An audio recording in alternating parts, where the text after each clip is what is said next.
Well, thank you, Chairman McGovern, for your leadership on transnational repression. While we disagree on some policies, as democracy should, I appreciate your commitment to this critical issue. My first encounter with transnational repression began in 2019, when Brazilian authorities decreed my preventive arrest in a highly politicized case involving President Trump. Though I was already legally living in the United States, Brazil placed me on Interpol's red notice list, triggering the cancellation of my journalist visa. ICE agents took me in handcuffs to Chrome Detention Center in Florida for 17 days in a case later terminated by Brazil itself. I spent over $1 million on legal fees and endured years of immigration court battles. In 2022, Supreme Court Justice Alexandre de Moraes, Brazil's current dictator masquerading as a judge, targeted me again for reporting inconvenient truths. He froze all my Brazilian assets, blocked my social media, canceled my passport, and condemned me to exile. When legal channels proved insufficient, he used back channels to have the United States FBI call me, attempting to coerce my testimony. House Judiciary Committee Chair Jim Jordan questioned this unprecedented violation in a letter to the FBI Director Christopher Wray on May 21, 2024, a letter never answered. Today, Moraes publicly insults me from Brazil's highest court, calling me a pseudo-journalist and a fugitive, though I've lived openly in Florida for 10 years. He claims there is a secret arrest warrant against me, and I cannot defend myself because I have not been formally charged, and that I don't even know if I've been placed on Interpol's list again. My case is not isolated, but part of a systematic campaign. Journalist Alan dos Santos spent over 2 years on Interpol's red notice list before his lawyers proved the Brazilian government possessed no evidence and got his name removed. When the Biden administration denied his extradition, stating that his conduct wasn't criminal in the United States, leaked dialogues revealed Moraes' judicial advisors discussing the possibility of sending operatives to kidnap Alan from U.S. soil and clandestinely transport him to Brazil. His warrant remains open in Brazil, and he continues facing millions in fines for posts made on U.S. soil. My colleague Rodrigo Constantino, an American citizen, faces similar persecution. Even award-winning journalist, American journalist Michael Schellenberger has been targeted by Moraes. Stop for a moment to contemplate the gravity of what I'm saying. We're witnessing a foreign government agent systematically persecuting American journalists and permanent residents for journalistic content published on American soil. But the persecution extends beyond journalists to democratic elected officials. Eduardo Bolsonaro, Brazil's most voted congressman and son of former President Bolsonaro, had a case opened against him by Moraes for denouncing Brazilian abuses to this very Congress. He lives here in exile now, fearing arrest upon his return. Just last month, yes, another Congresswoman, Carla Zambelli, Brazil's most voted woman for Congress, had preemptive arrest decreed by Moraes.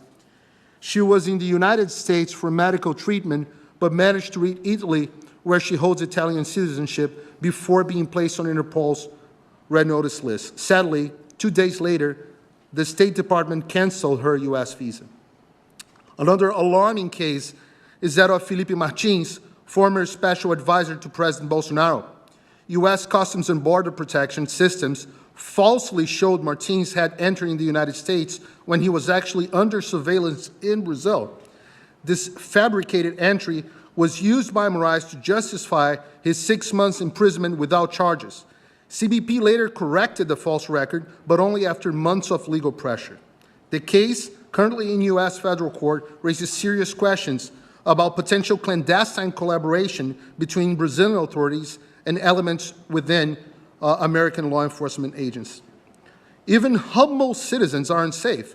Just to give you one example, Brazilian-American housekeeper Flávia Magalhães had been arrested, decreed by Moraes, for social media posts critical of Brazil's electoral system made on American soil. Tech entrepreneurs like Chris Pavlovski, CEO of Rumble, and Elon Musk also fall victim to Moraes' systematic persecution. In fact, Moraes has attempted to transform tech companies, American tech companies, into unwitting instruments of his repression. An unknown number of Brazilians have their social media accounts blocked by his orders, including individuals residing on American territory. Tech giants like Meta, X, Google, and Rumble face threats of massive fines and executive imprisonment unless they share data about individuals on American soils with Moraes. Don't take my word for it. Similar conduct under Moraes' threats led Rumble to take the unprecedented step of suing Moraes on U.S. federal court in Florida. On February 25, 2025, U.S. federal judge Mary Scriven ruled that Moraes' orders were unenforceable in the United States and prohibited anyone from attempting to enforce them. Moraes' response was swift and vindictive. He branded CEO Chris Pavlovski as a criminal and banned the platform entirely in Brazil. This weaponization of corporate fear contributed to X's temporary departure from Brazil in 2024, with Elon Musk remaining under investigation and even the unrelated company SpaceX being targeted. Faced with such retaliation, other companies like Google and Meta simply comply with Moraes, despite formally recognize the illegitimacy of his orders. The implications for national security are staggering. Imagine if any judge from any country in the world could order an American companies to provide data about individuals on American soil. The U.S. Department of Justice sent Brazil a warning letter dated May 7, 2025, lecturing Brazil authorities not to invade American jurisdiction. Let me reiterate my urgent warning to this Congress last year. Without decisive American action, we'll have an enormous Venezuela on steroids in South America's heart. Since then, the situation has gotten significantly worse.